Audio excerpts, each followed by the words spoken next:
HBO Max's Harry Potter series. First trailer has dropped. We got our first look. We're going to react to it, talk about it. Plus, more news. A new Lord of the Rings is coming. And the writer is something of a surprise. Let's get Alan in here and really start things. Let's go, man. Alan.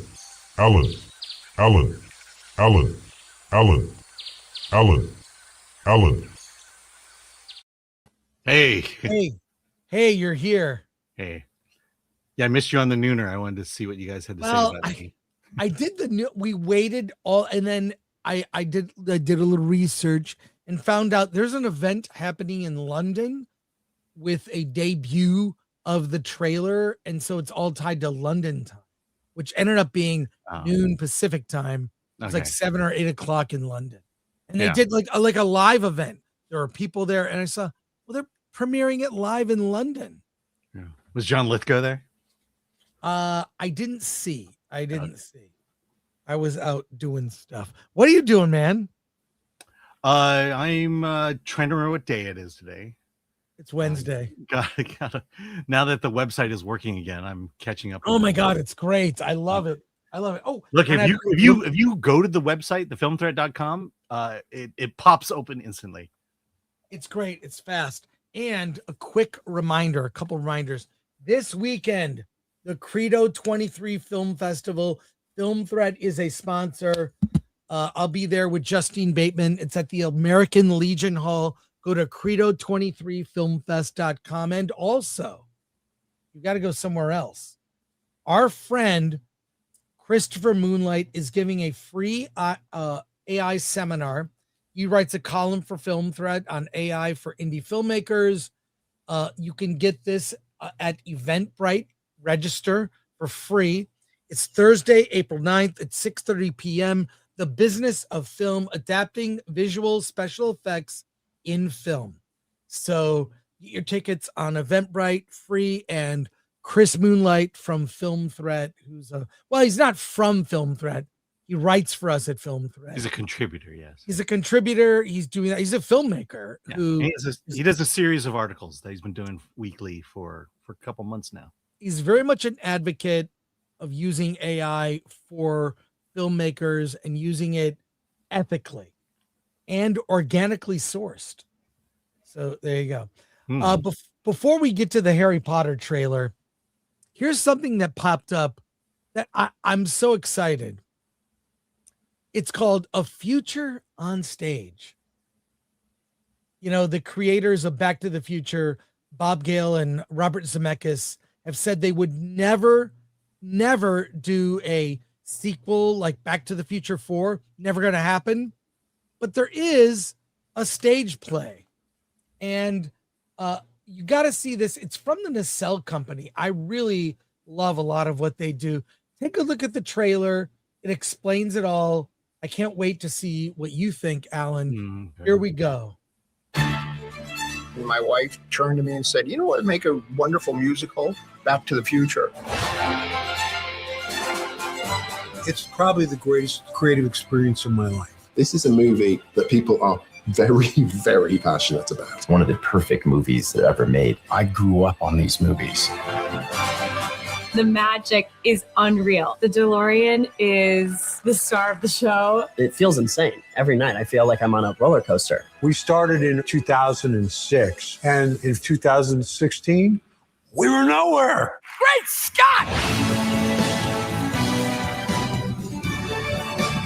We had no idea what we were getting into. No one had any musical theater experience. I was truly terrified that we were going to destroy Back to the Future for an entire generation. Somehow we've got to make a musical as good as the film. It can be close to $1 million a week to run a show. So yeah, the risks are massive. It was incredibly terrifying. We did actually think about throwing in the towel. Would the world buy anyone other than Michael J. Fox as Marty McFly? Marty is Michael, and that's why he's so synonymous with the role. You brought it. You did a great job. Time travel complete.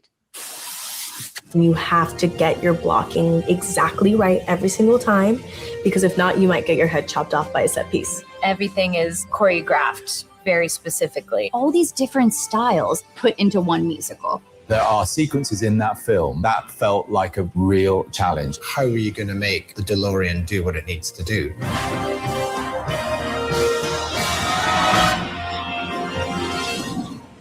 It's that electric, the hairs are rising on the back of your neck feeling that embodies what Back to the Future does for me. It's something that you can't recreate, and you're going to leave with that performance for the rest of your life. Even before it opened, we were announcing the very first tour date. Sometimes the chances seem very risky, but when they pay off, they can pay off with big dividends. Just exactly what musical theater is supposed to do. I couldn't be more proud. And the rest is history. Alan, I know you're a big fan of musicals. Yeah. What do you So this think? is a movie. This is not an ad for the. It's a documentary about the making of the stage play of Back to the Future. Aren't you excited? Yeah. I mean, look, Broadway doesn't have a good track record with movie adaptations. I know they turn to don't. musicals on Broadway. Oh my God. Catch Me If You Can. I remember seeing a scene from Catch Me If You Can on the Tonys. They made a very comedic musical out of a very serious thriller, and it just did not come across well at all. You just can't write dialogue to music and say it's a musical. True, but those movie-based musicals, there was Spider-Man, they made a musical. Yeah. They've done like lots of Disney properties. They did Groundhog Day recently. Lion King is actually really amazing. There's some really good ones. I mean, there's Charlie and the Chocolate Factory. Yeah. That's a musical now. I have tickets this weekend to see Spamalot. I've never seen it. The Monty Python play. Never seen that's it. Coming to Orange County. I'll say the first Broadway musical I ever saw was Beauty and the Beast, and it was amazing. It's spectacle. The stage was huge over at the not the Pantages, the theater that used to be in over by UCLA. I can't remember it for some reason. Royce Hall? No, there was a theater where they did all the musicals in Westwood, basically. It was huge. And I fell in love with Broadway musicals after seeing Beauty and the Beast. We'll get to your comments, but we got a lot to do on this show, so we're gonna move it quick here. Wonder Man has been renewed for season 2 on Disney Plus, and I have one question: why? It kind of ended. It didn't end on a cliffhanger. Where I won't reveal the ending, though I'm sure if I did, nobody would care. But it's been renewed, and Yahya Abdul-Mateen II and Ben Kingsley will both return. Why do I care about this, Alan? Well, apparently people saw the first season. I mean, you saw the full first season. I only saw 3 or 4 episodes. Yeah. I mean, A, it's not Wonder Man. And B, I hear it's good, but back to A, it's not Wonder Man. I just wonder what's the point? Like, why actually do a season 2? It doesn't connect to anything. Right. There were no cameos. There were mentions. No, they were full of cameos. Joey Pants. No. I mean, in the Marvel Universe. Marvel Universe cameos, there was a mention of Captain America, but that's it. Yeah. Well, I mean, you got to say this. They made season 1, they put it out, people watched it, and I suppose enough people watched it that it warranted season 2. And I would bet you dollars to donuts that season 1 didn't cost a whole lot of money, and season 2 won't cost a whole lot of money. Look, I liked it as a standalone thing. I compared it to The Studio with Seth Rogen. It's very inside baseball. It's very much the industry through the lens of a struggling actor. There were lots of LA locations, which I love. I love film history, and I love the history of Hollywood in the heyday. I think current Hollywood, take it or leave it. But I just don't see a reason for this. I mean, and I don't know what of the Disney Plus originals would get you to subscribe. Because I'll tell you this, you got screeners of Daredevil season 2. I did not. And I went to subscribe to Disney Plus to watch it. And I said, I don't really want to. I mean, I saw the reactions online were mixed to negative for the first episode. People said it was boring. Some people called it Daredevil bored again instead of born again. So I didn't subscribe to Disney. There's nothing new on the platform that I care about. Everything I do care about, Disney, I own it on Blu-ray. So this makes no sense to me. Yeah. Yeah. It's just there. I mean, there's so many superheroes. There's so many comic books you could just do a series off of. And look, to their credit, I suppose Wonder Man was good. And when you have something good, when Marvel finally produces something good, they got to replicate it. And if it's anything like Daredevil season 2, even that will be ruined. Hey, in other Disney related news, the Sora-Disney Fallout. Apparently their $1 billion deal is down the toilet. And this is interesting. We're both seeing this documentary about AI that opens in theaters on Thursday. We'll talk about it Friday. But I think the AI bubble is about to burst. And I saw a quote from the director of this upcoming AI documentary. What's it called? It's got a long title. It's called The AI Doc, or How I Became an Apocalyptimist. But the director was quoted as saying that he thinks AI has become a giant Ponzi scheme for raising money in big tech. And Alan, I know you have notes for this story. Mm-hmm. Tell me what's happening. All right. Well, OpenAI has shut down Sora, its high-profile video generation tool, and ended its major deal with Disney. The partnership was supposed to transform Disney Plus into an AI-driven, user-generated content hub, but that vision is now dead. What it means for Disney: the move blindsides Disney's new CEO, who now has to explain why a hyped future-proof investment vanished.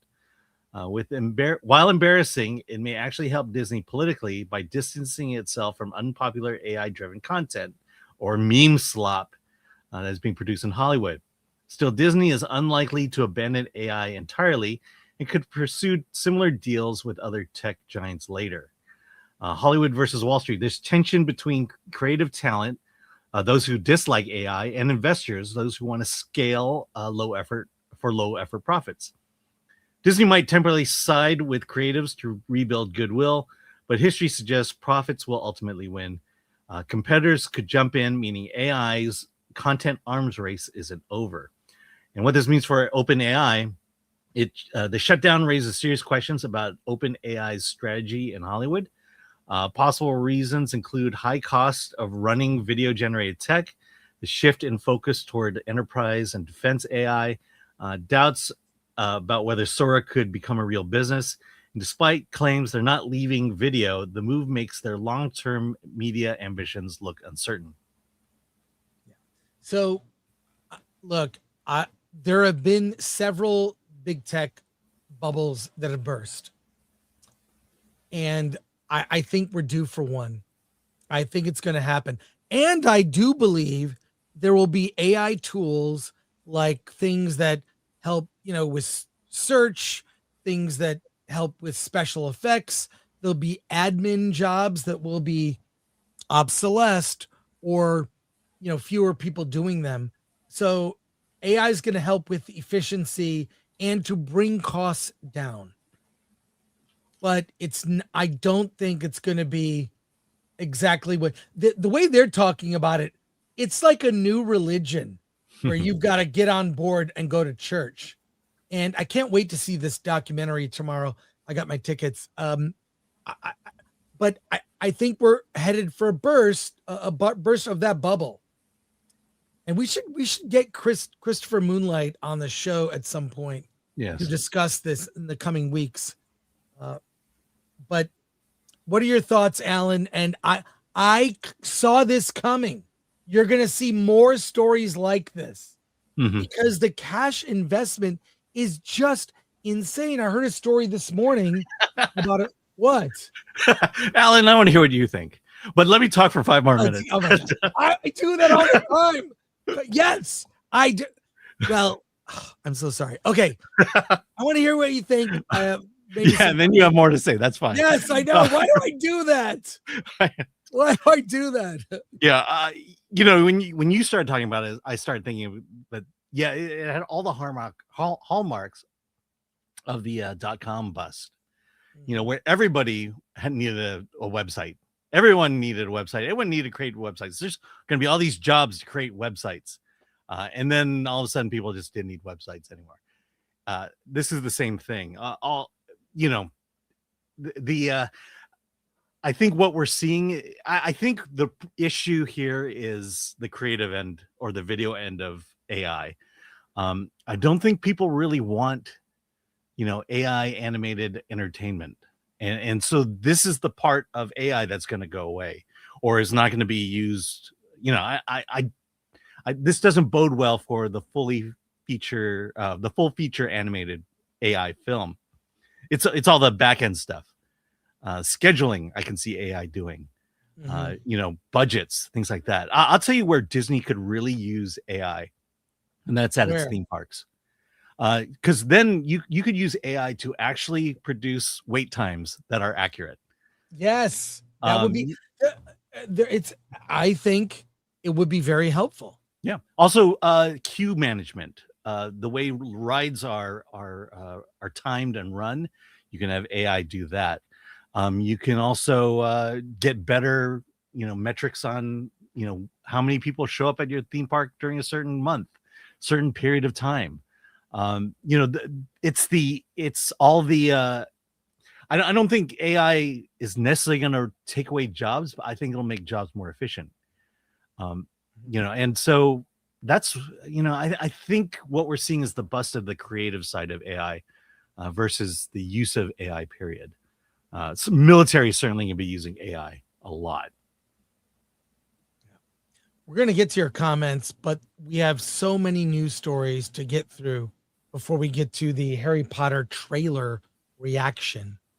So let's talk about this. This relates to another story. Vince Vaughn talks about the late night talk shows. He had some comments. I'm going to go to this story. He commented on, well, they're not funny. I've got the clip from the Theo Vaughn. Is it Theo Vaughn podcast? Yeah. Let's see. I mean, people wrote stories about this.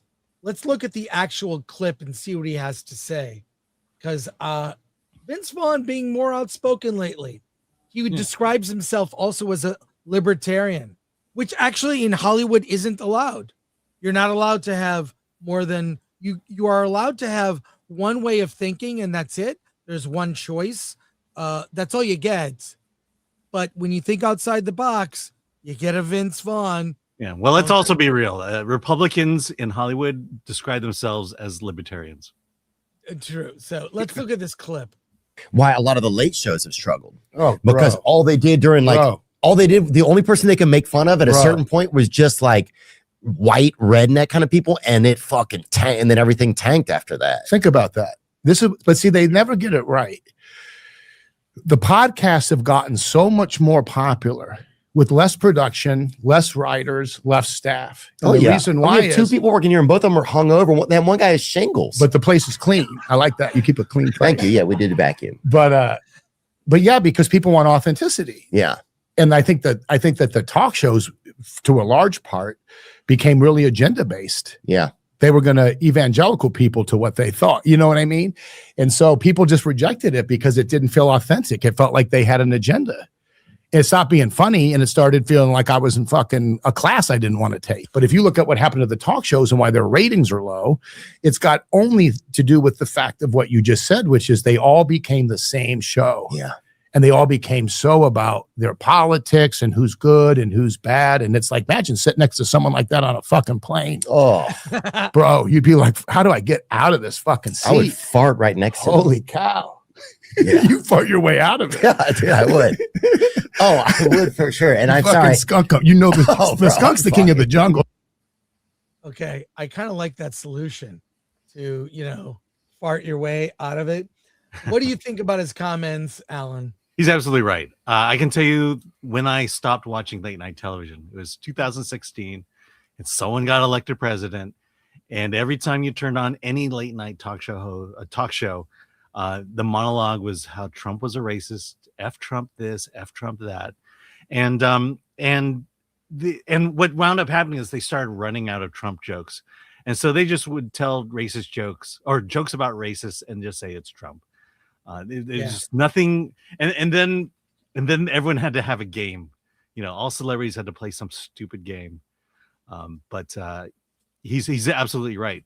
And that's what killed the long tradition of the talk show, the late night talk show. I mean, it's a dead format, along with sitcoms with a studio audience where people clap and laugh at everything. Those don't work now. I think post things like The Office, that's more a style of shooting a comedy or Curb Your Enthusiasm, a different way of shooting it.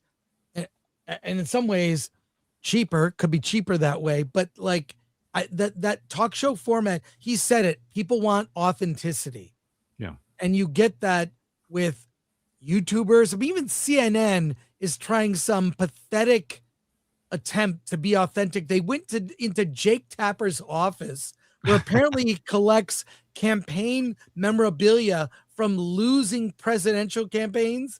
He's got like a signed Gore Lieberman lawn sign, and he's surrounded by losers, and they just did his show from his office as if that would make it more authentic. It's not about the setting, production value. It's about the person, and you know it when you see it. And I do think that late night hosts in the past have been authentically, like David Letterman in early days when I watched him.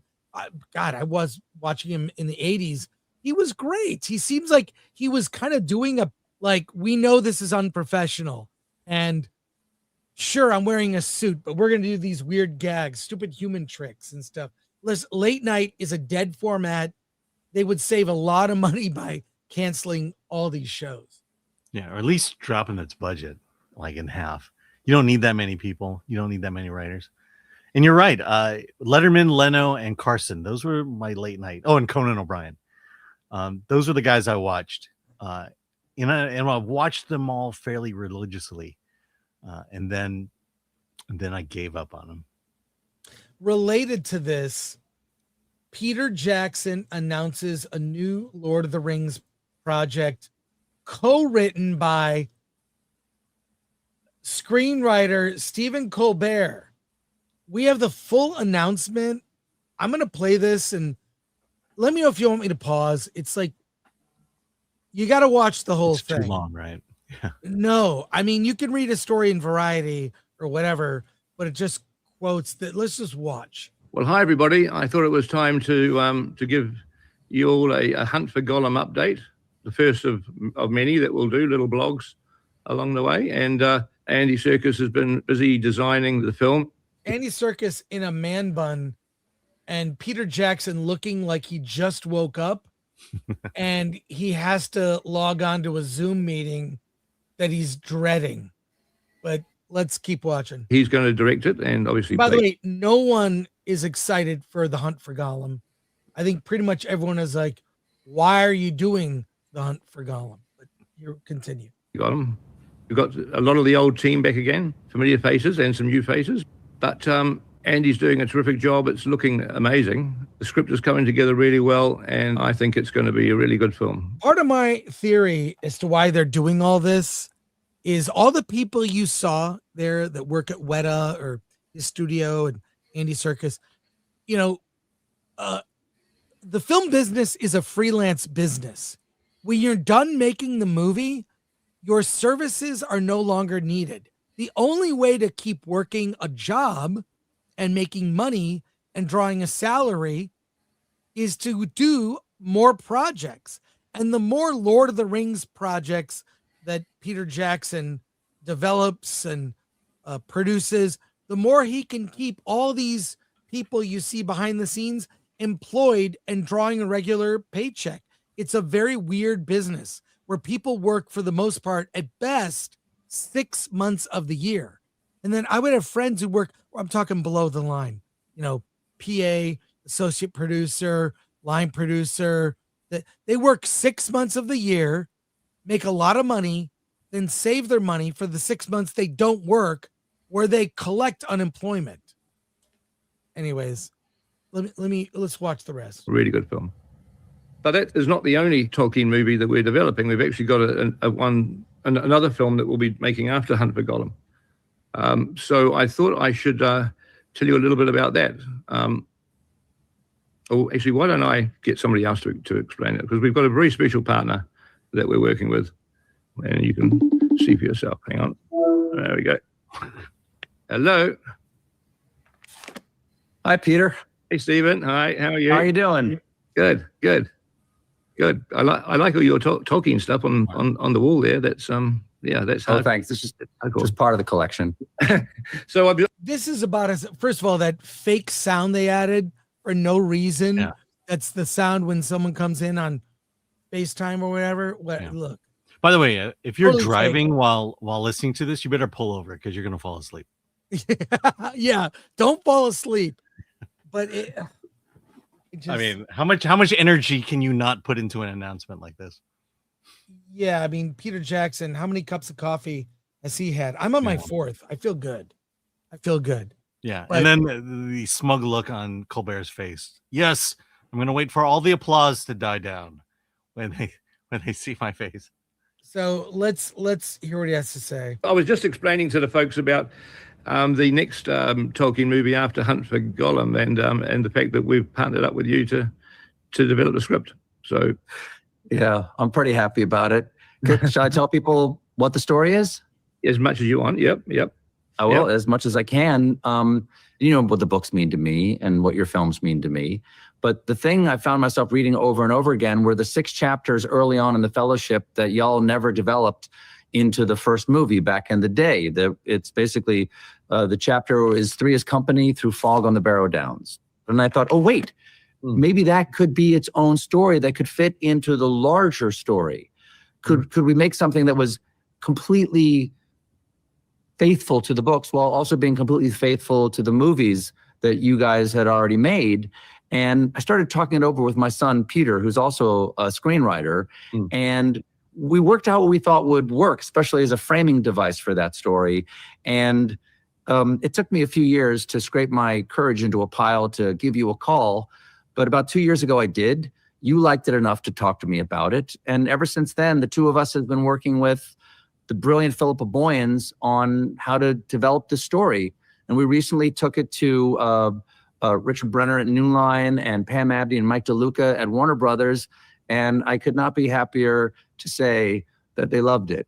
And so that's what we're going to be working on. Fantastic. Now, are you sure you've got the time, though? Because, that I did not think I would have the time. As much as I love it, I knew I couldn't do that and do the show at the same time. But it turns out I'm going to be free starting this summer. Isn't that fortunate? Isn't that? He's gonna be free to write it. It's not even written. This is an announcement. This isn't coming out for 3 years, if it even gets made. Well, it sounds like there is a script, or at least there's there's an idea. There's an idea. Let's watch the rest. You catastrophe right there.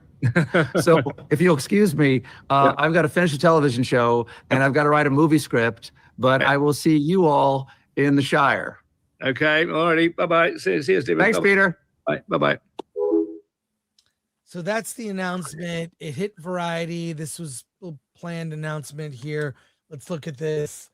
Stephen Colbert is co-writing The Lord of the Rings, Shadow of the Past, working title, which will go into production after Hunt for Gollum. The synopsis. Oh, okay. 14 years after the passing of Frodo, Sam, Merry, and Pippin set out to retrace the first steps of their adventure. Meanwhile, Sam's daughter, Eleanor, has discovered a long-buried secret and is determined to uncover why the War of the Ring was very nearly lost before it even began. Colbert is co-writing the script with his son, Peter McGee. I checked on IMDb. He has literally 0 credits. He's the son of Stephen Colbert. So yes, the son of Stephen Colbert his name is Peter McGee. McGee, yeah. And also co-writing is franchise veteran Philippa Boyens from Variety. Yeah, who will probably write the whole thing. Yes. Sure, Alan. What do you think? Yeah, you brought it up. Why? I mean, why? What?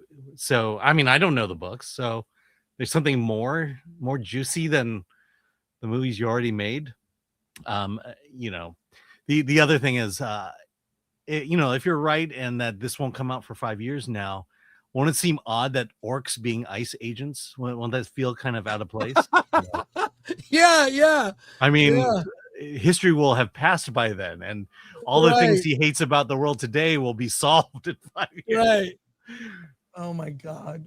Oh, this is giving me a headache. Yeah. I don't know what to say. There'll be hobbits in cages. Yes, hobbits in cages. Yeah. It's just, and a vaccine that made everyone immune to Sauron. I feel like there's so much bad will towards Stephen Colbert because of statements he's made, because of jokes he's made, because people are well aware how much he despises certain people for their beliefs. I mean, it's not very Christian of him. He's supposed to be a Christian, not very Christian. So, I'm already soured on this because I don't care. There's already any offshoot or DLC or side quests in the Lord of the Rings universe is only going to diminish the franchise and the brand and the fandom, which are the three. I will admit, probably the most cohesive, best movie trilogy ever. Others, I think, have issues. I mean, they were shot at the same time. They were all made by one person, one vision. They were released, a year apart when they were coming out. I mean, that was a magical time when those movies hit theaters, and I became a fan of the films. I've almost read the book. Not yet. I've almost read it. But I do love those films. And I feel like what Starfleet Academy is doing to Star Trek, diminishing the brand, the franchise, this is going to hurt Lord of the Rings. The Hobbit did no Lord of the Rings, no favors. I don't know. Yeah. But I mean, look, my guess is this series cost more than the first 3 movies.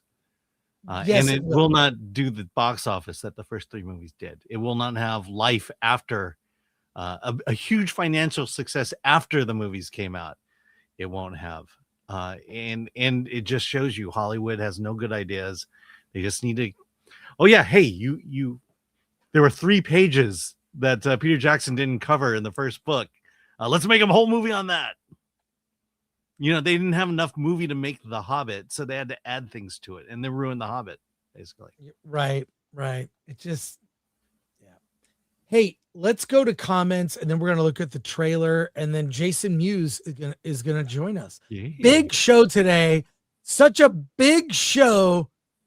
Who needs a lot of super chats when we have Uncle Jimmy Jam giving us 100? Yeah, from Uncle Jimmy Jam. Hey, Chris and Alan, just showing my appreciation for you guys having Bill Allen and Eddie Fiola on the show last week. I know Rad is cheesy, but my friends and I were into BMX, and this movie meant a lot to us. Saw 40th anniversary show with my nephew and had a great time. Oh, that's great. Thank you for that. First of all, very generous, and thank you. We look for interview subjects, topics, people that we think our audience would really like think you would like. It's not just going to be, it's movies in theaters or coming to theaters you're able to see or on VOD, or, people like Roger Avery, Justine Bateman. We've got some really big ones coming up. Yeah. Our Wednesday show is like our interview show. So we'll do. And we're still working on Woody Allen. So Woody Allen is fingers crossed on that one. That is, yeah. Well, I just interviewed Gore Verbinski, but that will be, he requested, even though it was video, he requested we put it on the website. That interview is great. You came up in the interview, Alan. Oh, did you know that? I know. I was trying to see if anything was uploaded yet, and nothing has been. So okay, I'm working on. Well, the site is back. Yeah, and then the Jane Austen's period drama. I interviewed the actress from that. Okay, She talked about going to the Oscars. Watch it. It's short interview on her. Go to Film Threat interviews. Hey, Andrew Cram, thank you so much for 5 gifted Film Threat memberships. Start from, and we gotta remind people: like, share, subscribe, hit that bell for notifications, sign up as a member, join us on X, Discord, Rumble, and Instagram. Buy our merch at shop.filmthreat.com, which I have right here. I'm wearing one of the shirts. Yeah, me too. I got the. Yes, I like my shirt. You know what? That shirt is actually not that bad. I like this shirt. I like that. But we have all these different Film Threat shirts. Thank you, Lord Thoth. We'll continue down here. Alan. Oh yeah, Zoomiest.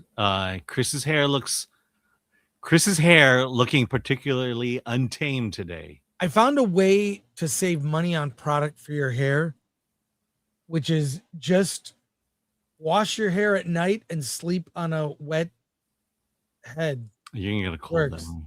Yeah. Oh wait, we'll save those comments. Okay. For when we talk about this.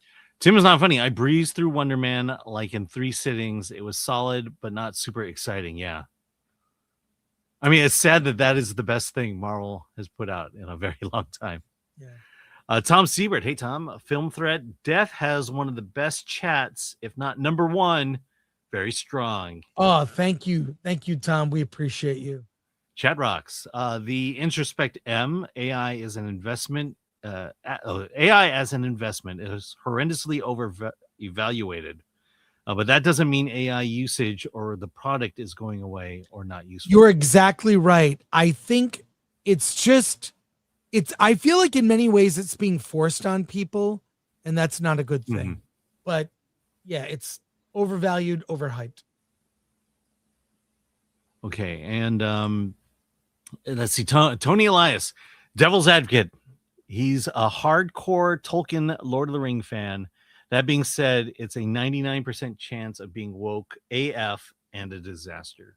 And yeah, following up on that, Triple Threat 305 says, wild guess who the lead of the film will be. The daughter. Well, it's in the synopsis. It's in the actual synopsis, which is crazy. Hey. And what are the odds that she'll be black? We're going to have a discussion about that for this week's show because it relates to something. But let's get into it, folks. Let's talk about the new Harry Potter and the Philosopher's Stone HBO series is coming out. Is that the official title of the? That's the title for this season. Okay. So it's all the books. Each season is a book. Right. Let's I'm just saying Philosopher is the British title. We got Sorcerer's Stone in America. Yes, because no one knows in America what a philosopher is. Nope. So, but let's actually watch this. It's 2 minutes. Guys, it's coming at Christmas. Alan, what do you think? First impressions? Yes. I'm kind of excited about it. I recently picked up the full cast audiobook of Harry Potter and the Sorcerer's Stone. And the book is so much better than the movies. And I'm hoping the TV series carries through. Look, it looks good. I'm excited. Nothing disappoints me so far. I like what I've seen. And I'm a fan of the movies. My kids were like exactly the right age when the books were coming out, and they read every single book in the late 90s and through when they were coming out. They would get the book and they'd read the whole thing. And so I became a fan because of them, and they dragged me to the movies. And then I really liked the movies. I have not read the books. I've heard the full cast audio is incredible. It is. And it is. the actress who does Hermione in that is the actress in the show. So the big thing people are talking about, and we get tired of discussing this, is race swapping. What are the pivotal? You race swap like for diversity, certain minor characters. I don't think people care much about that. But Snape is described not as a guy with dreadlocks. I gotta find a picture of him. You know where it is. I mean, it changes things. It changes things because he's not to be trusted. You're not supposed to trust Snape. He's got ulterior motives. He has history with the Potter family, and I'm not gonna get people have seen the movies, about Snape, but race swapping that character, I think there he is right there with dreadlocks. That's a weird. There has to be. He either had to be the greatest actor ever. I just don't understand the thinking behind this, rather than, and I know for a fact that when they did Dune Part 1, that Denis Villeneuve was told you need to race swap at least one of the major characters. And he chose Dr. Liet Kynes, which changes things a little bit because he's in the story only in the first half of the book. It doesn't ruin anything, really. For me, it was like, okay, fine. We've come to expect this so much. But what do you think, Alan, about this point? This point, it puzzles me, but like I said, for this to work, he better be better than Alan Rickman. Right. And how do you? Who knows? Maybe he is. Maybe he is, and we're just not seeing it. Because I don't know anything about this character. I've never seen, or this actor, never seen anything he did. And to just, take such an iconic character, put someone you don't know in it. I hope we'll eat our words and just say that, this guy is perfect. But again, odds are it's not. What I'm concerned with is, can you make classic stories in modern times and be faithful? That's the question that is going to be answered by this show. This actor may be phenomenal, but I really don't know enough of his career. Papa was his name, Papa Esiadu. I don't know enough about him. And I think there's other characters you could have brought in, actors. Certainly it's like, if you're British and an actor, you're going to be in Harry Potter at some point. The movies had such amazing people join. My God. What can you say about the films? Yeah. It's unprecedented. Those 8 movies representing the 7 books is fantastic.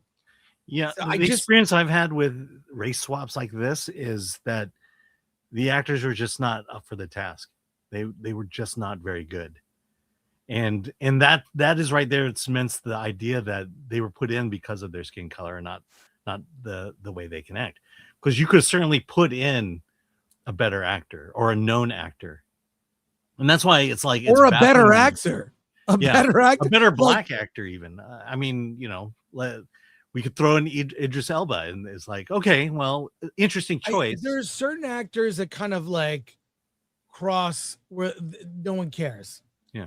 I think Morgan Freeman is that. I just saw Morgan Freeman did VO for a Netflix series about dinosaurs, and I watched the whole thing. It's kind of a dumb nature show, but I love dinosaurs, and his voice was just like, this is fantastic. Yeah. Well, Nick So- Fury. I mean, no one cared Nick that Fury. Yeah. Yeah. Sam Jackson. you had an actor up for the task and willing to create a character. Think about if Sam Jackson was Snape, would that work? I'm would've been a- asking. Well, it would have been a Samuel L. different Jackson. take. I will say it would have been a different take, and it would have been a really cool take to have Sam Jackson as Snape. Well, I'm skeptical, but this is better than I thought it would be. I think the kids are great. Look, Harry, Hermione, and Ron Weasley look perfect. Yeah. Look, I don't think Black Snape's going to ruin the series. We'll see. We'll see.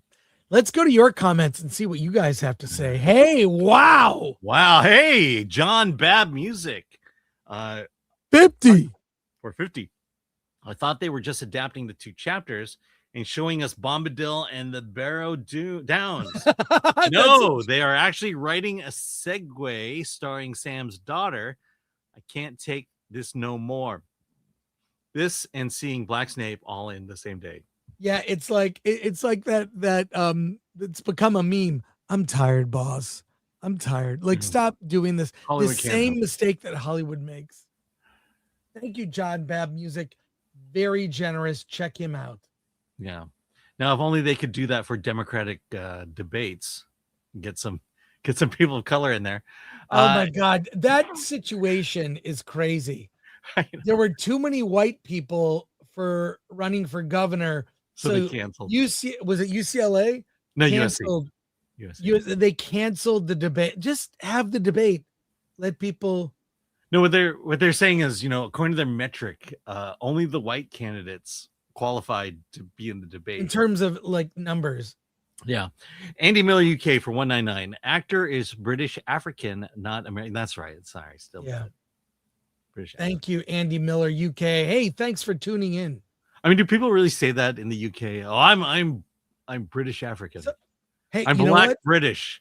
Andy Miller UK goes on to say actor played Hamlet for the Royal Shakespeare Company. This is why British actors are so good, because they're trained with Shakespeare. They can do British actors do American accents better than Americans. That's how good they are. And they come with such gravitas. I really think that's why look at a Christian Bale as Batman. And Bruce Wayne. Look at Henry Cavill as Superman. I'm sorry, the best actors are Brits. Robert Pattinson's British, isn't he? Yes. Even that Batman. And then the Penguin is Irish. Andrew Cran for 10. I thought the actor playing Black Snape was too black for the lighting. I thought he was a ghost. They make that part of his character. Dragonwise for 499. Have you seen an interview with Josh Duhamel? Clip just dropped. Based individual says actors shouldn't talk politics. Atomic Lori, if you can find that clip, we could play it at the end of the show. We'll do a little thank you, Dragonwise. Thank you for the 499. A few more clips, and I think we'll get Jason Mewes on the show. But let's talk to our audience here. More comments. Yes. Sorry. Patrick Lemire. Black Snape / Colbert of the Rings. Absolutely zero learned. Yeah, that's the other thing. No, I think Hollywood has not learned its lessons. You meant absolutely zero leered. Leered, yeah. Oh, there you go. Leered. Tony Elias, Devil's Advocate. Didn't we do this one? Oh, okay, sorry. He is a hardcore fan. Oh no, we said that. I'm sorry. Yeah. Okay. I remember the 99% part. Sir Dirty Dog, why don't they just call it Snape of the Bahamas? Or Black Snape Moan. Alan, this one's for you. Yeah, EDLs. Where is the Asian representation? Yes. Is there? There is actually later in the movies, which is actually accurate to the books. Yeah, so now's the time to be accurate to the books. Right. No, it is. Yeah. Yeah. There's an Asian character in the book who appears, I believe, in the 3rd book. Patrick Lemire makes as much sense as Ryan Gosling playing Muhammad Ali. Does it matter how well Reynolds acts? He is wrong for that part. But Muhammad Ali is a real person. versus true. Snape, which was a fiction. Doesn't make sense. Well, look, I think it's better than I thought. We have Jason Mewes. Is it Jason or Jay? He plays a character named Jay. Yeah, Jay and Silent. We'll ask him when he gets here. But we have one last news story. Is he on the way? Oh, great. Lori found that clip. You want to just watch it? Sure. Wait, let me. I'm gonna. Oops, hold on. Hang on. We're killing time while we're waiting for. Yeah, I hate StreamYard. Okay. Don't hate it. No, they changed things around. The sidebar doesn't fit on my screen, so now I've got this. Here, well, that's a news story for later, but check this out. Here's the clip. Josh Jamel. Nope. What? No, you have the wrong. You don't have the clip. You have the. I got You it. have the Project Hail Mary I article. got it. I'm getting it. Here we go. Okay, there you go. Now you got to put it on the big screen there. And he meets me at the airport with a T-shirt that says, "Nobody cares what actors think." And I was like, "Damn, that's really funny. That's really good." And that always stuck with me because it's true. They don't. I mean, my job, and I don't. That's why I don't really take. I don't really. I have real strong opinions about things, but I don't really talk about it because it's like, why? Why would I, alienate half my audience? Because I respect their views on things, but I'm not going to preach to them. They can believe what they want to believe. I'm just here to, make cool stuff. I mean, speaking for people who are more, on the right side of the aisle, I feel like that's all we want. You don't need to share our points of view on the big issues of the day, but we definitely do not want to be lectured by Hollywood leftists. I don't think you're a leftist, but in any event, we don't want to be lectured about how we're worse than them because we don't share their values. It's like, I think more and more they're starting to get it. Like a couple of actors and actresses have made public statements about how, like, I don't want to alienate, Jennifer Lawrence said it, and she's been an outspoken progressive, but she's like, I'm going to stop doing that because I don't actually want to alienate my fan base. I'd like my art to speak for me. We saw Sydney Sweeney, decline to get drawn in when they made a controversy around her jeans ad. And then we've seen it a couple of the award show, not really the Oscars, but maybe it was the Globes before that. A couple of the actors on the red carpet being like, I just want to act. I don't want to talk politics. Yeah. Do you think this is a growing trend? It should be. I mean, it makes perfect sense. I mean, why if you really want to be successful in this business, why would you make half of your audience despise you by your political beliefs? Maybe they don't care. I don't know. I mean, I look at it as a business decision. I'm here just to make cool movies, cool TV. I'm here to make cool stuff. And I'm the court jester. If I want to preach to you about what I believe politically, I'll go run for office, which I'm not going to do, by the way. I'll never See look, that makes a lot of sense. That makes a lot of sense. What he just said. What do you think, Alan? No, he's right. Sorry, I'm just trying to get my thoughts together. You say something and then I'll respond to it. Okay. Well, what do you think? Look, we've been saying this for a long time. And I think you just you're there to promote a movie. You're there to promote a film or talk about the craft or talking about movies and whatnot. And if you want to do a political show, cool. But it really, like, when I think now, is it spring break right now? It's Spring about break. to be, yes. Yeah. And I saw some interviews with kids on spring break. They don't even know that we're at war with Iran. They're blissfully do not care. And I feel like, well, here's something I can't believe I found this. This is Star Wars spring break. I think this is real. I think this is real. Spring breakers have come from across the galaxy. This and is on descended on Tatooine? the notorious hive of scum. It's and Barbie Fett. Tatooine. It's Barbie Tatooine. Fett. Who is ready to party? Blatant Television Spring Break Tatooine.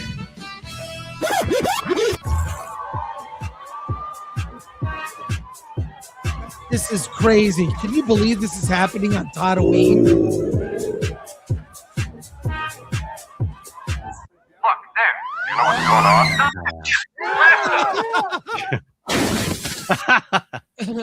Welcome back, Spring Breakers. It's time for the Blue Milk Chug Contest. Oh, Luke Skywalker. Only a sophomore from the Carrot Academy. For the Empire! What's your strategy, farm boy? As my mentor always says, do or do not. There is no try.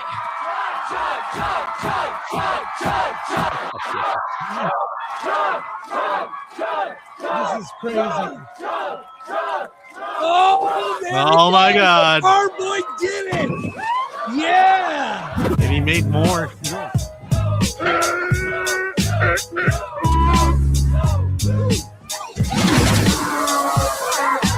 Wow. look at this They've been eggs. looking for love in all the wrong places. I love but Barbie can they Fets. find the one they've been looking for? Find out on the Force Connection. Finally, on one.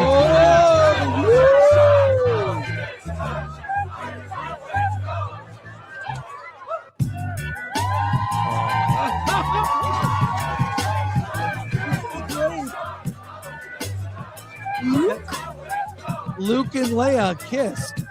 Han and Chewie are Not again, Chewie!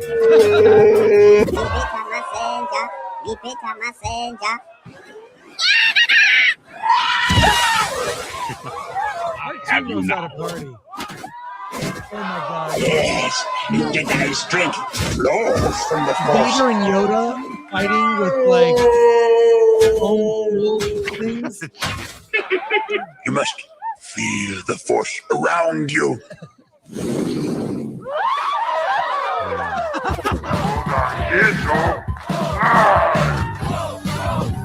Oh no!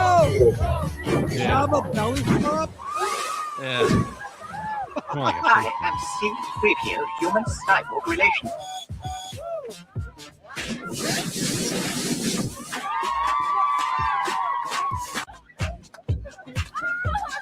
Help! I think I'm melting. This is all your fault. These spring breakers came for the Nukie, but first they have to shave the Wookiee. On your mark. What does a get Wookiee set, look like go!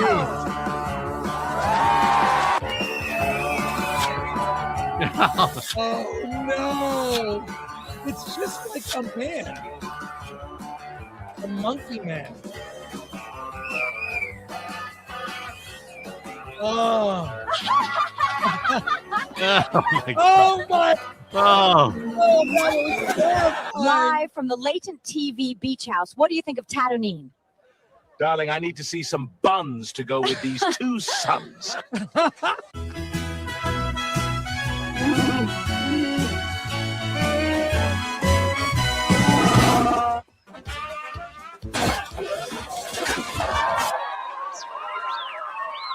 That's a wrap for Spring Break Tatooine.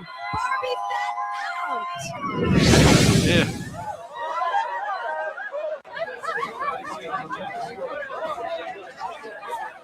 There's IP88 and Obi-Wan. Hello there. Do you know that they canceled the Star Wars Galaxy's Edge was supposed to be on Tatooine? That's crazy.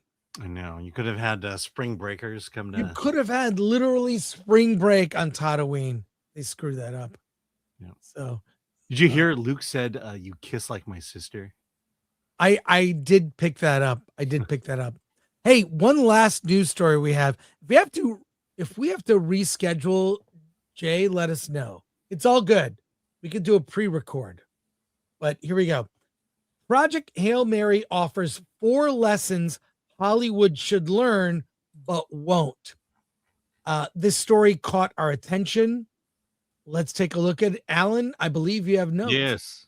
For this. All right. So Give it to me. lesson. Oh, go ahead. Do you need to pull No, up? go ahead. Go ahead. Okay. Lesson number 1: assume audiences are smart. Studios shouldn't dumb things down. Project Hail Mary proves that audiences can handle complex, science-heavy storytelling without constant hand-holding.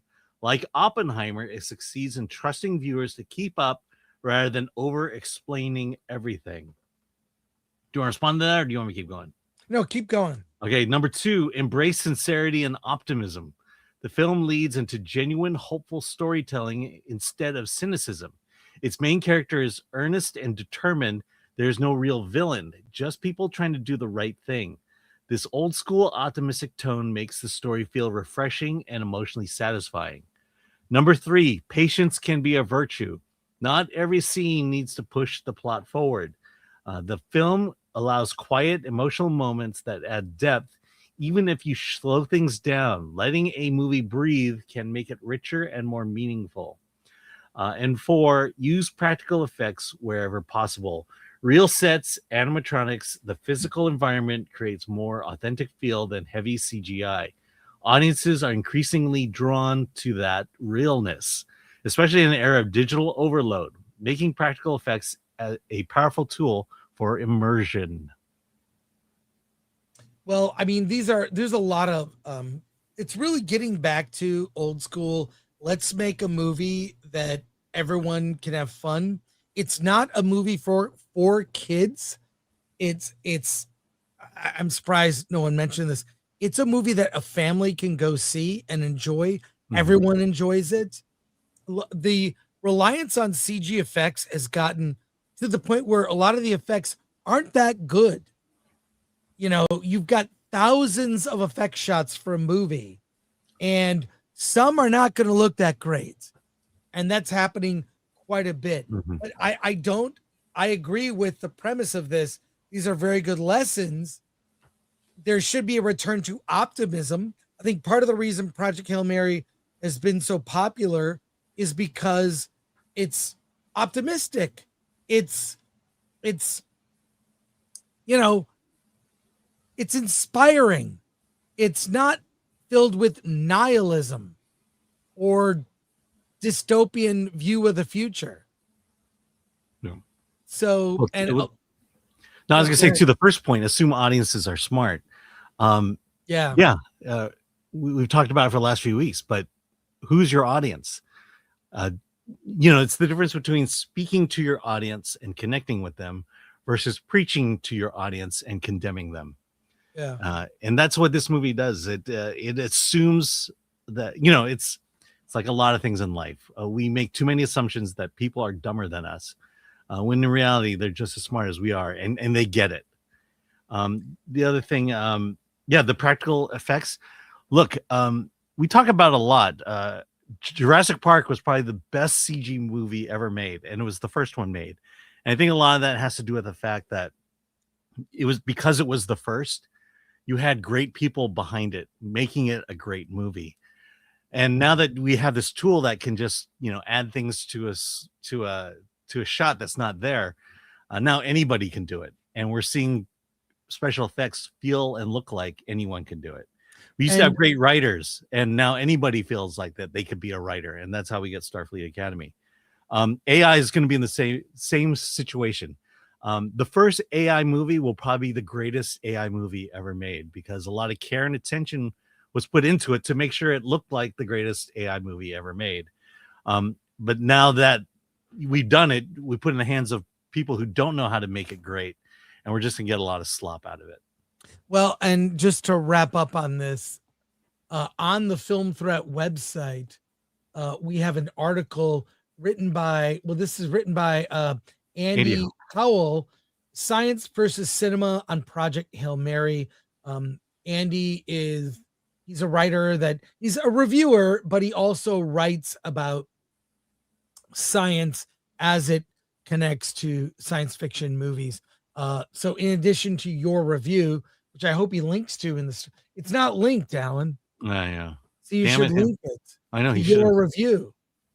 You're the editor of the site. You can do. Anyways, this just went live, and I'm dying to read it, so I'll check it out. Yeah, it's really good. Apparently, Andy Howell, our writer, knew Andy Weir from long ago, and actually got to read and consult on early drafts of Project Hail Mary. It's great. Hey, let's go to a couple chat comments, and then we have Jason waiting in the background. We're gonna get to him real quick. All right. Napsky for 2. Idris Elba would be an interesting choice for Snape. Exactly. Yeah. Exactly. That could work. Bruce Leroy Jenkins for 2. Did someone say Asian representation? I gotta you can't just bring that up. You can't just. No, you brought it up. I did not.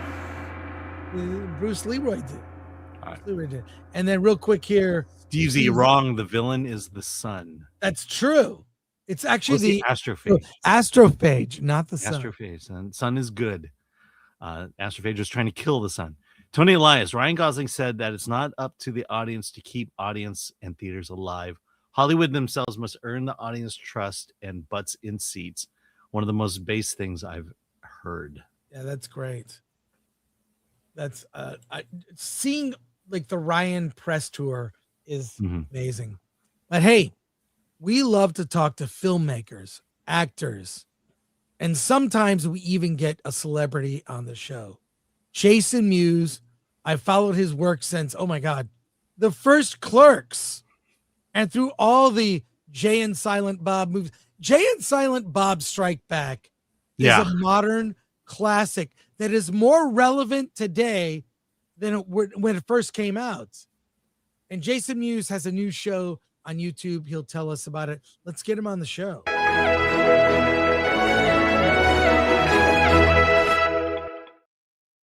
Hey, Jason. Hey, what's there we going go. on, brother? How are you? How are you? I'm doing good, man. You're looking good. Where are you right now? I'm in my car right now. My daughter has a doctor's appointment, and my wife is meeting me because she was out of town. Anyway, but so I was going to do it from home and you know, do it in my office, but then things are just But so I'm in my car now. I hope I sound okay. You sound great, actually. You sound great. I would just say family first. You know, if you had to reschedule, that's totally fine. Everyone would understand. But we just didn't want to. We didn't want to reschedule. We couldn't reschedule the doctors, and we didn't want to reschedule this. So I was excited to talk to you guys, and you know, we did call ahead. It seemed to work out as long as it didn't mess with your schedule. Then we're good to go, right? Yeah. It's just YouTube. It's just YouTube, man. It's all good. Yes. Well, we're excited to have you here. I've met you. You were in a movie that I made. I've got it. It's being re-released. My Big Fat Independent Movie. Is coming. You're on the extras. You did a voice in it. It's coming out on Blu-ray in a special edition this fall. But very nice. Yeah. But there are things I don't know. And I've seen you as part of like Kevin Smith's, you know, public speaking tour. You've been a part of that.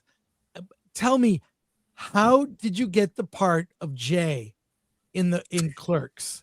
You know, it was Kevin wrote the script. Kevin and I were friends. We went to the same high school, but we weren't friends in high school.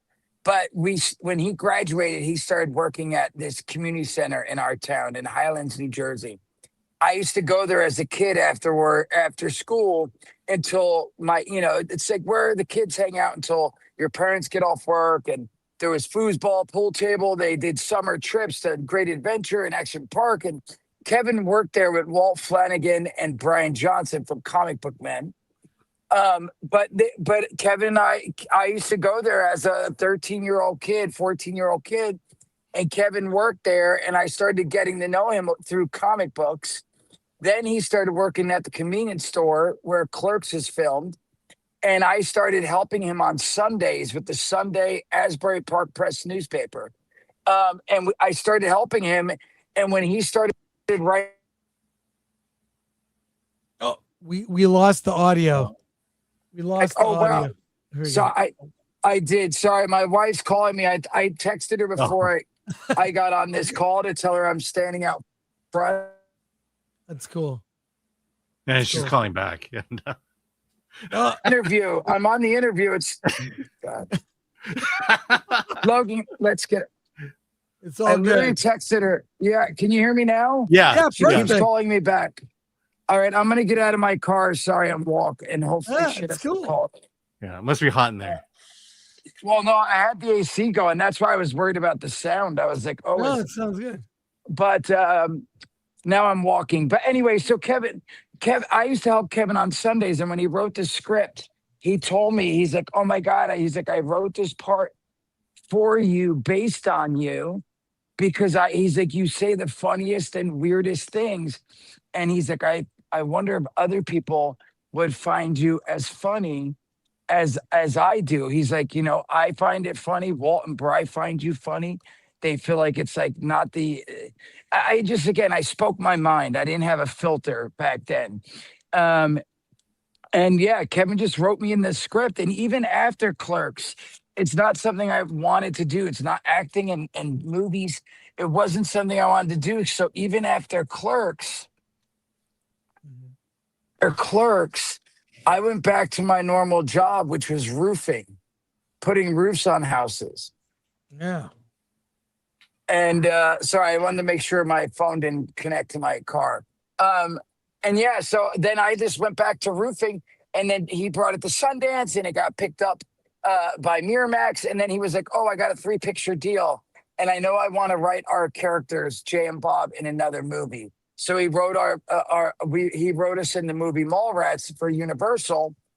And when I was there, I met a man named Malcolm Ingram who worked for Film Threat magazine. I know Malcolm. And he said, hey, I'm doing an independent movie called Drawing Flies. I want you to be in this movie. And I was like, okay, awesome. So now all of a sudden I've done 3 movies. And then I came back home and was roofing and delivering pizza. And after that, we went and did Chasing Amy. And it wasn't until Dogma that I was like, oh my God, I've done like 6 movies, even 7 at that point. I've done like 7 movies. And we went out to Pittsburgh for Dogma. And I quit doing construction and roofing and police. And I was able to take those movies and do other indie movies. And we started doing Q&As and stuff like that. And it's been crazy. You know, I've had to adapt. Like right now, more than anything, I've been doing stand-up comedy. I do a show that I call J. Mewes, Diary of a Man-Child. And I've been touring with that for like 3 years now. Either in LA, but I just got back I'm actually going in 2 weeks. I go to Appleton, and I'm doing 5 shows in Appleton. I just got back from Canada. I did some shows in Canada at these comedy clubs, you know, like the different like Helium comedy clubs, the Bricktown comedy clubs and theaters and stuff like that. So I know I'm babbling now. No, it's all good. To be fair, Harrison Ford was a carpenter, and he worked in the offices at Lucasfilm, and then he would read, you know, against other actors for Star Wars, and that's how he got Han Solo. He was a carpenter in his early career. No way. I did not know that. But you're saying he didn't even go in saying, "Oh my gosh, here's this script for Star Wars. I want to make this." He just was reading. No, George Lucas, he was in American Graffiti, and then he worked in the carpentry in Lucasfilm offices, and George had him read, but he did not want to use the same actors in his movies. He wanted different actors. So he wasn't even considered. So, well, I gotta ask you some questions here. You know, yes. I mean, it's one thing to do all those movies, but not every actor gets I have a Jay from Jay and Silent Bob pin. I have an action figure. Does your daughter even know she can get a doll of her dad? Well, she did. She does, only because, you know, we have our comic book store that we've had open for over 25 years called Jay and Silent Bob's Secret Stash. Oh yeah. And we'll get merchandise sent to the house, and I'll sign a bunch of DVD covers. Like Dogma just got re-released for the Steelbooks and the 25th anniversary, and then the Funko Pops and that. So she has seen them, and she used to call them. She started calling them. She goes, "I want a daddy doll. I want a daddy doll." She started calling them the Funko. She has a Funko J. You know, she has she did have the Chronic, but she wanted the Chronic mainly because of the monkey. Suzanne was in there. And my son is now doing it as well. Like he sees them and he goes, "This is Poppy." He calls me Poppy though. And he goes, "I want my Poppy. I want my Poppy." And so, and people have given me, like, they've made me pillows with my face on them. They've made little bears of Jay and Silent Bob. So we have all these cool things that either fans have made or we have for the comic book store that we sign and then send back. But then we'll take a couple out of the box because my daughter wants them or my son wants them. So, hey, you're hosting this new show. I want to share the trailer with our audience if you don't mind us taking a look at it. Please, that'd be great. A 1-minute trailer, and we can watch it and give them a taste of your new show that's coming. Let's do it. When is it coming out? So there's already 5 episodes have been out, and then every other Thursday a new episode comes out. So last Thursday, episode with Steve-O came out, and then not this Thursday, not tomorrow, but next Thursday. I believe it's Danny Trejo, but we have another episode coming out next Thursday. So it's been out for a couple of weeks, and so far so good. I mean, we're just trying to really get it out there because if people, continue to watch and give some good feedback and all of that, then we're hoping to do more episodes with more guests. We've been reaching out to other guests, finding out when they're available, and if we're going to have the budget to keep filming these. So, well, let's take a look at the show here. Give people a taste. Sometimes I wish I did a little more with my life instead of hanging out in front of places selling weed and shit. Noochie boochie noochies. I am back in the convenience store, but this time I'm here to play a game called 5 Things, where guests will pick 5 things that will mean something to them. Dun, dun, dun. From childhood memories. This is the thing that when you're a kid, you want to buy and your parents aren't buying it for you. To things that are weirdly personal. I think that means the size of my... This is a good private conversation. Yeah. Dad, you're a heart attack victim. Because you can't drink that much energy drink. No. This is the 18th take, kid. Tasty. Oh, there's a fucking Goku, dude. I look like I'm in a gang. I don't feel good about this part, but I'm actually just a nerd. This was my road trip convenience store snack, and everyone thought it was disgusting. Boards! Whoa! If you can guess the total price of the 5 items in your cart, you could win up to $5 million. Is production paying for this? You are not going to give me any money, are you? I like a good Scotch whiskey. Because I've had trauma in my life. Sorry, I won't knock over. Well, I might knock over something. 1, 2. Oh! Oh my God, I can't believe I'm admitting this on camera. He's never told that story before. Are you going to play this game with me? I love games. It's time for 5 things. Cart! Fuck, motherfuck, fuck. Okay. No, I can't do it. Yay! It looks like a lot of fun, man. It has been. It has been. It really has. And everybody we have who has taken time to come and be part of it has been really sweet, and we've had a lot of fun. It's been great. I'm really digging it because it's not something that I was like, hey man, this is something I plan on doing.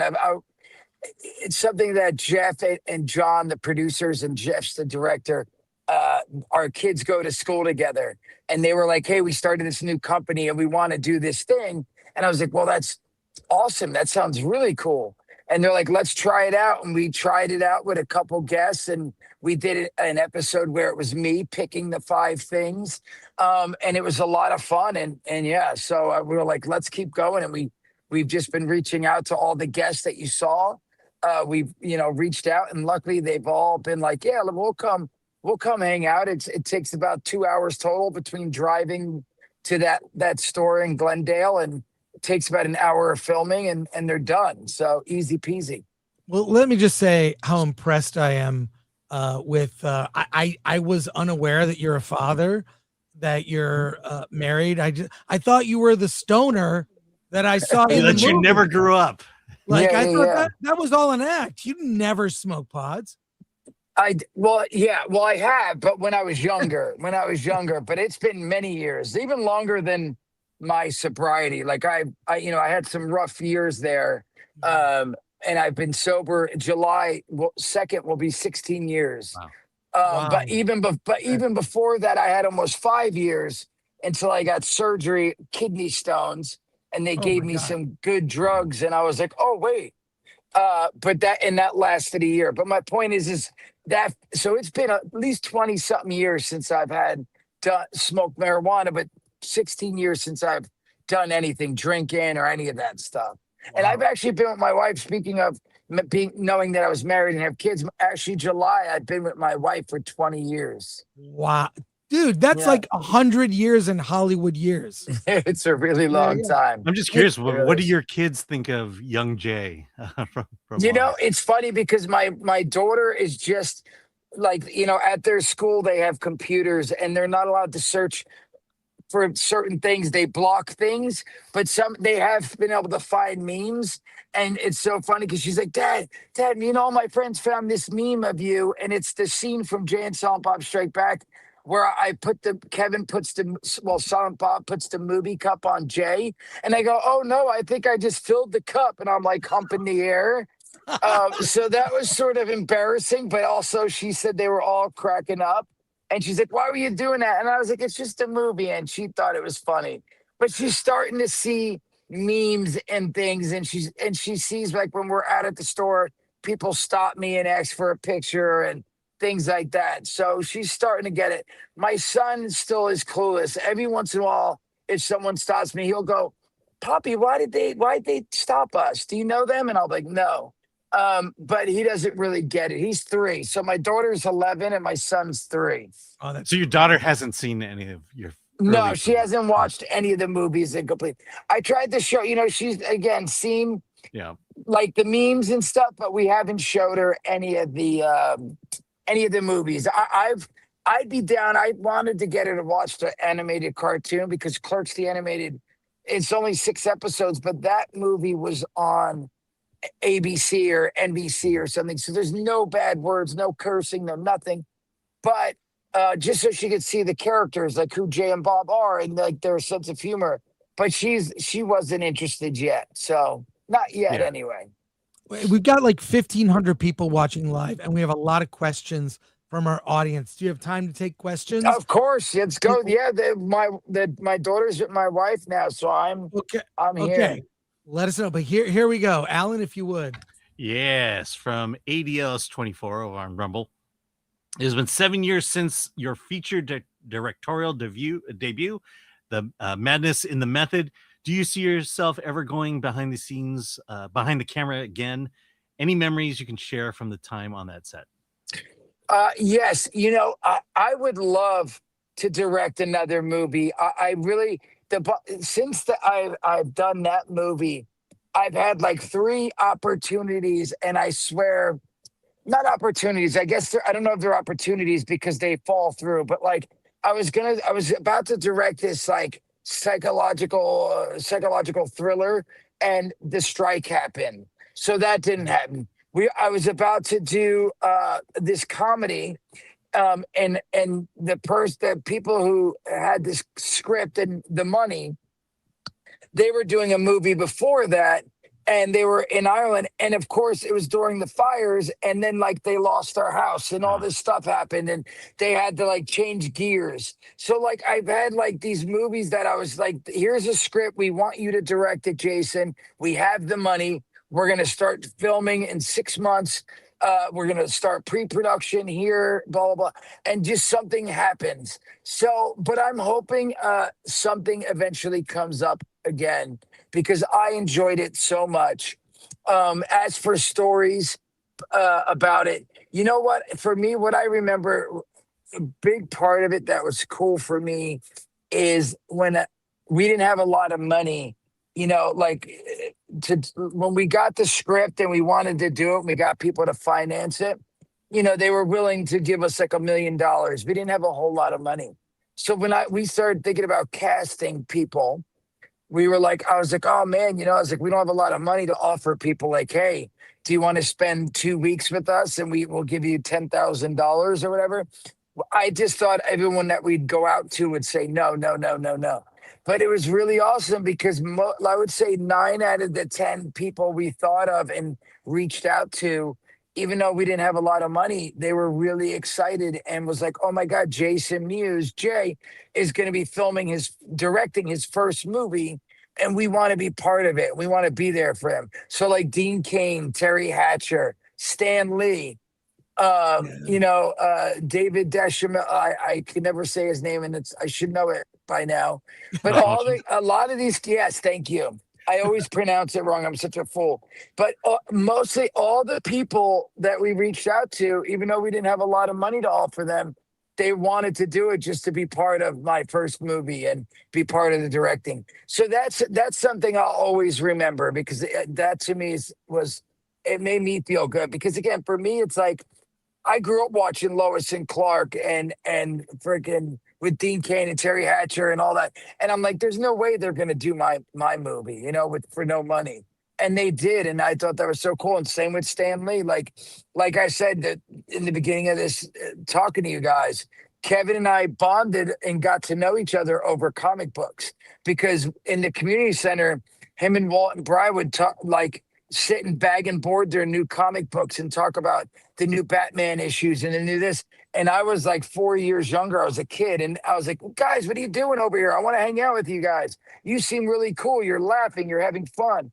And just so I'd leave them alone, they'd give me their old comic books. They'd be like, here you go, kid. This is what we're talking about. Go read some comics and figure it out. And over time, I started loving comics and reading, and I'd come in and be like, oh my God, did you check out that new issue of Vigilante number 13, and that's how Kevin and I started to relate because, again, he was 18, I was 13, and he didn't want to hang out with me, but because I knew about comic books and I collected comic book cards and comic books, and years later, Stan Lee. So, he was in Mallrats and then he was in my movie, which was so surreal. So. All right. Ree and me for $4.99. Jay, let's Dutch Rudder. Huge fan. You were the bomb in Zach and Miri. 5 things looks fun. What's your favorite gas station snack and drink? Oh, wow. That's a good question. My favorite gas station, I would say right now is like the Dorito Takis. They're no, that ain't true. That ain't true because I do like them. But what I've been getting for years, I'll say, is the orange Hostess cupcakes. I really love the Hostess cupcakes with the little little white line down the squiggly. That's orange. They're like orange cream with the cream in the middle. And my drink is usually. It used to be, I'm trying not to drink, Coca-Cola and a lot of sugar and all that. But it used to be like, I would say Fanta, orange Fanta soda. But now if I am going to get a soda, it'd be ginger ale. So yeah. So those are my snacks. If I'm on the road still, sometimes I'll get a ginger ale and I'll get an orange set of cupcakes. All right, Patrick Lemire. Jason, how have you learned to deal with people who think you are the character in the movie? It must be difficult. Peace. Nice. You know what? It's gotten less that, back in the day, I do feel like people, like the first 5 years, I would say, definitely maybe up to 10 years of when we started in 94 all the way to 2004 or 5. I think people would come up and be like, oh my God, I love Mallrats and this. And then after they would say that, they would stand there. And I think they would expect him to be like, snooch to the dudes, and like start to like say like the things I would say in the movies. Cause I would be like, oh man, I appreciate that. And then I'd be like, and then they'd be like, cool. And I'd be like, that's awesome, man. We're going to do another one soon, hopefully. And then they would just stand there. And then they would be like, all right, thanks. And they'd walk away. Because again, back then too, like now I feel like you're able to get out of that. Now, if they do feel that way by going, hey, do you want to take a selfie real quick? You know, because it's cell phones. Back then, there was no cell phones. Like, where, hey, you want to take a selfie real quick, or can I get a picture? Oh my God, I want to put this on my Instagram or whatever. So people would stand there, and I feel like they'd be waiting for me to be like, you know, like, no, smoking weed, you know, whatever. I don't know. And it would get real awkward sometimes. So, but yeah. All right, ADL is 24. Jason, you recently did a guest spot on a long-running Canadian television series, Murdoch Mysteries. What was that like, and can you speak to your connection with Degrassi and Kevin Films to Canada? Oh my God, yes. You know, I'm so excited about. So it was amazing. So if anyone doesn't know what they're talking about, so there's a show on called The Murdoch Mysteries, and it's been on for 19 seasons. About a year and a half ago, my buddy was like, hey man, there's this show. I know you like shows like, you know, Elementary or Sherlock, Murder, She Wrote, Matlock, you know, the crime dramas. There's a cool show set in 1900 Toronto, and the detective is like a Sherlock Holmes type. You know, he's an inventor and he's a detective. And I was like, all right, cool. And I watched the first couple episodes like that day, like later that day. And I fell in love, and I no lie binge watched all 18 seasons, because the 19th season just came out. All 18 seasons in like 8 months, maybe. I absolutely love it. And then, so then we reached out. So when we were on Degrassi, there was a guy we met there. His name's Ian, and my wife still had his phone number, and we saw that he posted. I kept talking to my wife about this show and how much I loved it. And she was sort of like, all right, enough. I've heard enough about the show. You don't stop talking about it. So then she saw Ian, who she knew and knew I knew, with the picture of Murdoch. And she said, oh my God, do you know the actor who plays Murdoch? And he wrote back, yeah, I work on the show. And she's like, oh my gosh, Jason won't stop talking about this show. He loves it so much. And so Ian, I guess, told his boss, and his boss was like, oh my God, let's get him on an episode. We love him. I love him, and we love, like, a lot of people on here love it. So they wrote us back and was like, hey, will you come up and be in an episode playing a character named Slippery Bill Watson for an episode? And I was like, yeah. So that was really awesome. I got to go to Canada. I got to be in an episode. And while we were there too, here's the other cool thing. While I'm here on this thing, it's not out yet, but we were joking saying, oh my God, 19 seasons of a show. What a great show to do one of those, you know, watch along podcasts, you know, like Talkville from Smallville, or one of those shows. And jokingly, and again, Ian told his boss this joke, and they were like, well, let's do it. And they flew me and my buddy out, and we did 14-episode podcast about Murdoch, and it comes out in May, and hopefully people dig it, because if so, we're going to do a second season. So now I've done a podcast about Murdoch Mysteries, and I got to be in an episode of Murdoch Mysteries, and it was so amazing. Everyone there, like when I got on set, everyone, like, I've been on a lot of sets, like he said, Degrassi and The Flash and Supergirl and Hawaii Five-0, and I actually did a show called The Todd and the Book of Pure Evil. We got 2 seasons in Canada, in Winnipeg.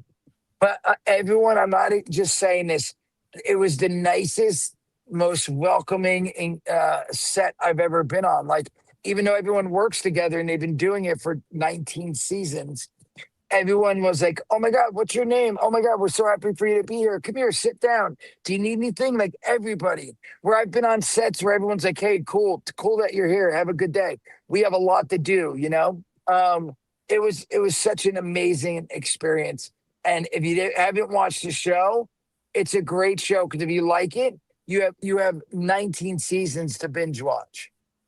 That's my bummer. I've been waiting for Daredevil to end, and I finally caught up on Daredevil Born Again. and it's like 9 episodes, and I'm like, no. And now they just, you know what I mean? And again, I know they're doing more that hasn't ended, but my point is, like, it's such a bummer when you find a show you really enjoy, and then you're like, oh, this was from 5 years ago, and they only did 2 seasons and they canceled it. You're like, wait, what? Anyway, so check it out if you get a chance. Murdoch Mysteries Plus, like I said, around May or June, the podcast should be out and about. And a last question from our audience here. All right, you buy now. Question: new Jay and Silent Bob movie coming out? Yes. So hopefully, if all goes as planned, in August we're supposed to start at least pre-production on Jay and Silent Bob's Store Wars. Kevin already wrote the script. Yeah, and it's about, you know, at the end of Clerks 3, Jay and Silent Bob open up a dispensary.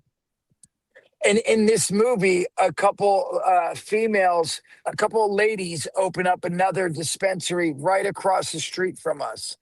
And so the movie is this whole like war on like, we have a better dispensary. No, we have a, and like just some, it's goofy, but very funny. The script is super funny. And super, I find it like I laughed out loud while I was reading it. But yeah, if all goes as planned, it looks like we're sort of still, Kevin's working on, and the producers are trying to finalize the money.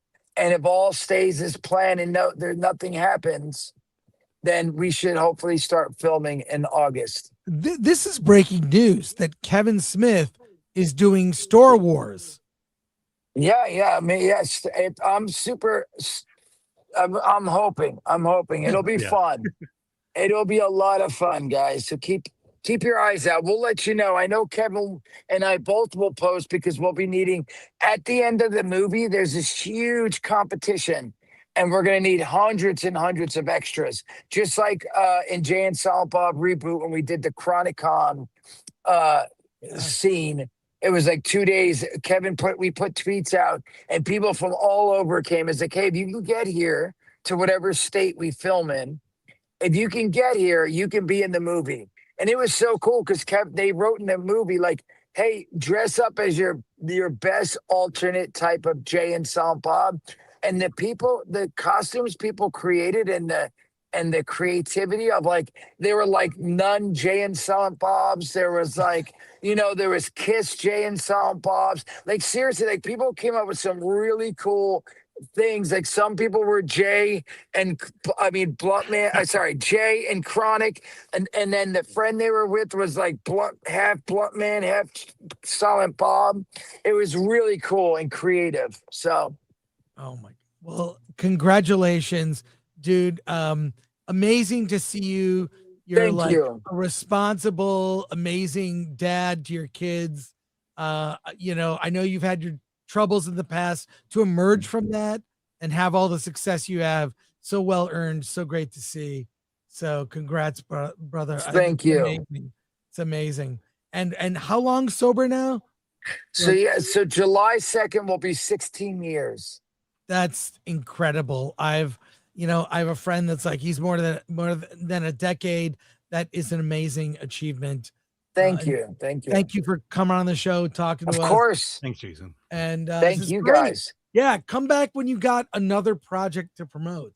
No, 100%. It's maybe right before, right when I know that the Murdoch Mysteries podcast will be out there. I would love to, because I'm really excited about that. So, and this 5 things I'm excited about as well, but the Murdoch Mysteries as well. So I'll definitely hit you up. All right. Take care, Jason. Thank you, guys. Yes, thank you. Bye-bye.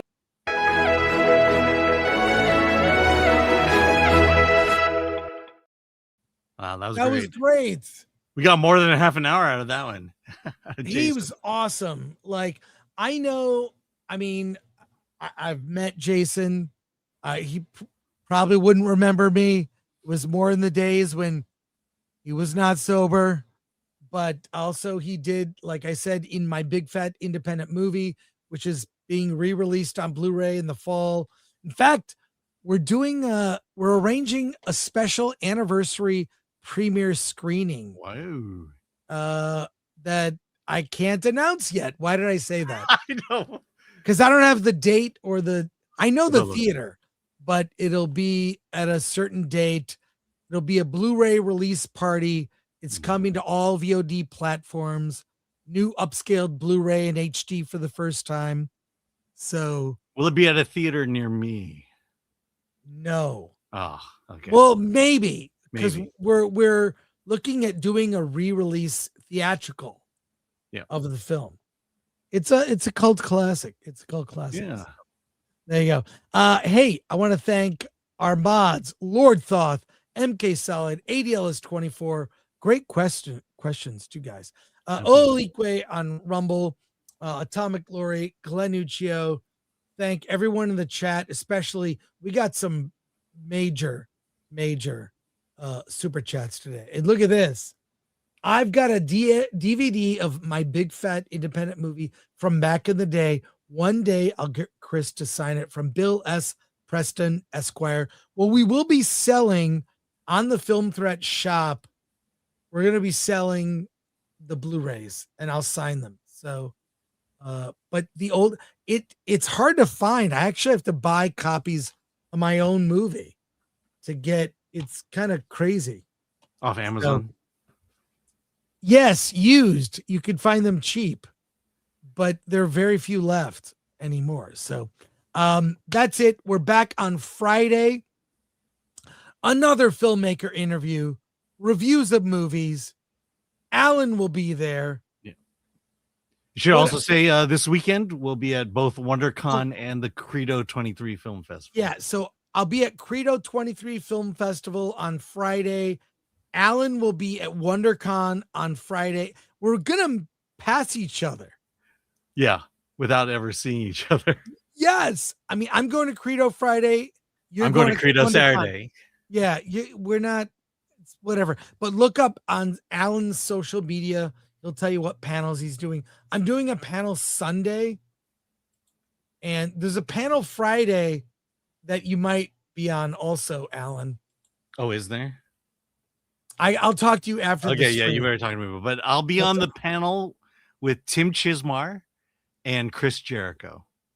Yes, continue to brag. Fine. But that should be a lot of fun. So but look for me at WonderCon Saturday night. I'll be there, and Sunday. And see you on Friday. We're doing a normal We're still doing the show on Friday morning. So we're still doing the show Friday morning. We'll review all the movies no one cares about opening in theaters. We got to figure out the Friday show. Yeah. Well, I will be reviewing the Vince Vaughn movie. Oh, that's great. I love it. Is that on Hulu? That's on Hulu, yes. I don't have that. Well, they offered you the screener. All right. Well, by the way, they offered you the screener to the Darth Maul TV series. I asked for that. Okay, good. So I don't know if I care about reviewing it. I know. We'll ask our audience on Friday, what other things should we review, since the movies are kind of thin. It's kind of thin these days. All good. So that's it. We'll see you Friday. Alan? Let's get out of here.